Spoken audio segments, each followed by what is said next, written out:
Hey, welcome to something I'm calling Platinum's Radical Thinking. I was realizing as I was talking to friends of mine about wrestling, a couple of them pointed out that in the fact I'd said some pretty crazy things to them. I usually don't put it out publicly because they just seem too like far-fetched, but then they ended up happening in some way, shape, or form, and they're like, whenever you get these thoughts in your head, you should have them put out there. Certainly, other people aren't afraid to do that, and your stuff I think is really good thinking. Or if you notice that somebody else has put out a great notion, that you can talk about that as well. And I was like, that's a great idea.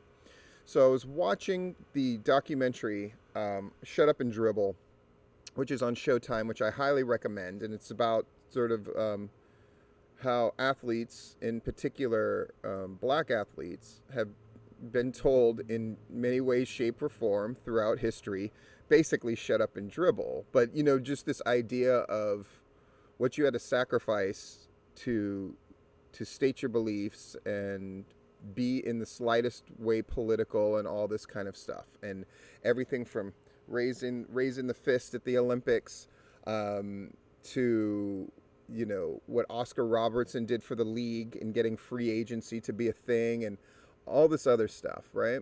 And it's really great.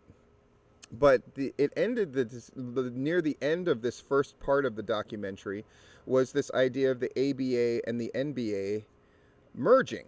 And Oscar Robertson, whether you knew this or not, because he was the leader of sort of the Players Association, he basically held up the merger, saying, unless you allow free agency, we're gonna fight that tooth and nail. We're not gonna let the merger between the ABA and the NBA happen unless there's free agency. And he had to go to Congress, he had to do all kinds of stuff, but he got that done. And before that, it was like you just negotiated with the team in question, so you basically had no negotiation power. And Oscar Robertson was getting paid at one point like 12 or 14 grand a year to be the best basketball player of his era. And people would say that that's too strong of a statement, Steve. When they went back, once triple doubles became a thing, which was decades after Robertson played, they went back and looked at his stats, and he averaged a triple double for an entire season. Yeah, tell me about what you know about that guy not being great. Anyway, what did this make me think of? What if Platinum's radical thinking, the situation with AEW and WWE currently, where one of them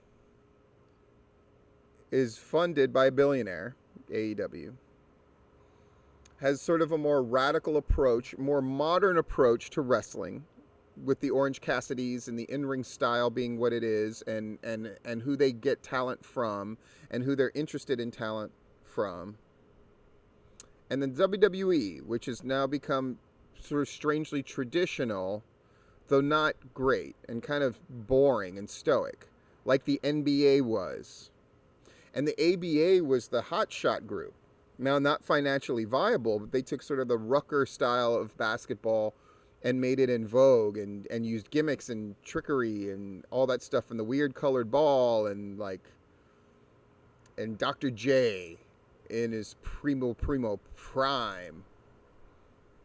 What if what we're seeing today, and constant rumors about the WWE wanting to sell, one of those things that years ago I was saying they're priming themselves to sell more than they are about sustaining their thing, which at the time people were like, that's kind of ridiculous. They're going to sign these TV deals. I'm like, yeah, that's their big bargaining chip, and selling the thing for more than it's worth. Seemed pretty ridiculous years ago, but I was right then. And so I'm thinking, what if people are trying to paint this as like a WCW against WWE scenario? Very different thing, right? AEW doesn't own TNT or TBS or any of that. But what if what we're seeing here is an ABA NBA situation where one day the two merge, not in an invasion angle, not in any kind of thing, but in a cooperative venture that somebody, for example, scenarios where this could happen. somebody buys the WWE, who also has a stake in TNT,